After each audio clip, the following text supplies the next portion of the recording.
Hi hello മക്കളെ. അപ്പോൾ എല്ലാവർക്കും എൻ്റെ കൊച്ചു യൂട്യൂബ് ചാനലിലേക്ക് സ്വാഗതം. കൂടുതൽ നിങ്ങൾക്ക് വിവരങ്ങൾ അറിയാൻ എൻ്റെ ഈ ചാനൽ സപ്പോർട്ട് ചെയ്യാൻ മറക്കല്ലേ. ഇന്നത്തെ സാന്ത്വന എപ്പിസോഡ് പലർക്കും ഒരു തിരിച്ചറിവായി തന്നെ ഇരിക്കട്ടെ. പെട്ടെന്നുള്ള ആവേശത്തിന് അഞ്ജുവും ശിവനും വീട് വിട്ട് ഇറങ്ങിയപ്പോൾ തങ്ങളെ സ്നേഹിക്കുന്നവരെക്കുറിച്ച് അവർ ചിന്തിച്ചില്ല. ഇന്നത്തെ സാന്ത്വനത്തിൽ നൂൽകെട്ടിൻ്റെ വിവരങ്ങൾ തിരക്കാനെത്തിയ തമ്പിക്കൊപ്പം ജയന്തയും കാറിൽ കയറിപ്പോകാൻ നിന്നതുവരെ ആയിരുന്നു എപ്പിസോഡ്. ജംഗ്ഷൻ വരെ ഞാനും വരട്ടെ എന്ന് ജയന്തി ചോദിച്ചപ്പോൾ തമ്പി സമ്മതിക്കുകയും ചെയ്തു.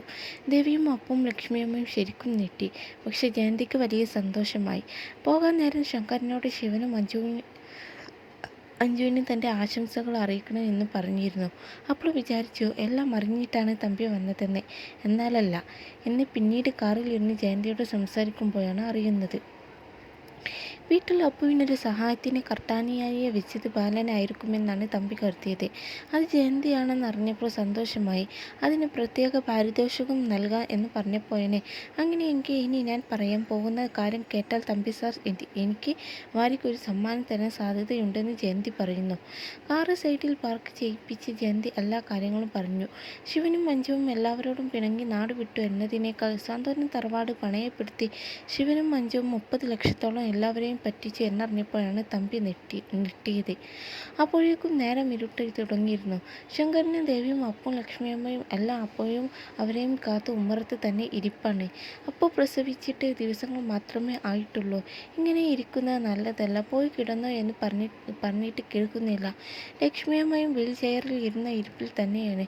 ശങ്കരൻ ഇനിയും വൈകിയാൽ സാവിത്രി സംശയിക്കും.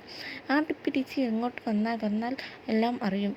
അഞ്ജുവും ശിവനും നാട് വിട്ടു എന്നൊക്കെ അറിഞ്ഞാൽ തല കറങ്ങി വീഴും. അതുകൊണ്ട് ശങ്കരൻ വീട്ടിലേക്ക് ചെല്ലൂ എന്ന് ലക്ഷ്മി പറഞ്ഞു. ദേവിയും അപ്പവും അതിനെ പിന്തുണച്ചു. പോവാൻ ഇറങ്ങിയപ്പോഴാണ് അതുവരെ മറച്ചു വെച്ച് സങ്കടം ശങ്കരന് പുറത്തു വന്നത്. മക്കളെ കുറിച്ചോർത്ത് മിന്നിപ്പോവുകയായിരുന്നു ആ അച്ഛൻ.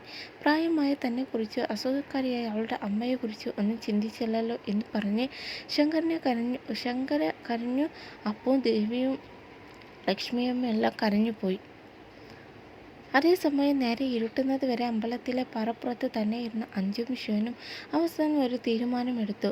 മൂന്നാറിലുള്ള സുഹൃത്ത് രാഹുലിൻ്റെ അടുത്തേക്ക് പോവുക എന്ന്. അതിനു വേണ്ടി ഫോൺ ഓണാക്കി രാഹുലിനെ വിളിക്കാൻ ശ്രമിച്ചു. പക്ഷെ നോട്ട് റീച്ചബിൾ ആയിരുന്നു. അവൻ എസ്റ്റേറ്റിൽ നിന്നും വന്നു കാണില്ല. നമുക്ക് അങ്ങോട്ട് പോകാം എന്ന് പറഞ്ഞ് രണ്ടുപേരും ഇറങ്ങി. താഴെയുള്ള ഒരു ചായക്കടയിൽ നിന്ന് കട്ടൻ കുടിച്ചു. കടക്കാരനോട് ബസ്സിൻ്റെ സമയമെല്ലാം ചോദിച്ചു. ഇനി ബസ് രാവിലെ മാത്രമേ ഉള്ളൂ, വല്ല ഓട്ടോറിക്ഷയും കിട്ടുമായിരിക്കുമെന്നും പറഞ്ഞു. അഞ്ജുവും ശിവനും കുറേ നേരം ഓട്ടോയും കാത്തു നിന്നു. അതിനിടയിൽ ഫോൺ സ്വിച്ച് ഓഫ് ഓണായപ്പോൾ ലൊക്കേഷൻ കിട്ടിയ പോലീസ് ഉദ്യോഗസ്ഥൻ അക്കാര്യം വിളിച്ച് ഹരിയെയും ബാലനെയും അറിയിച്ചു.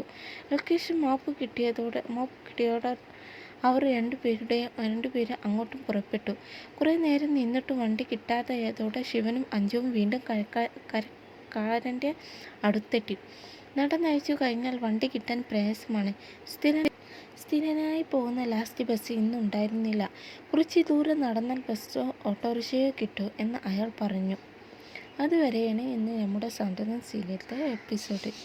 ഇഷ്ടമായാൽ ഫോളോ ചെയ്യാനും സപ്പോർട്ട് ചെയ്യാനും മറക്കല്ല. ടാറ്റാ, ബൈ.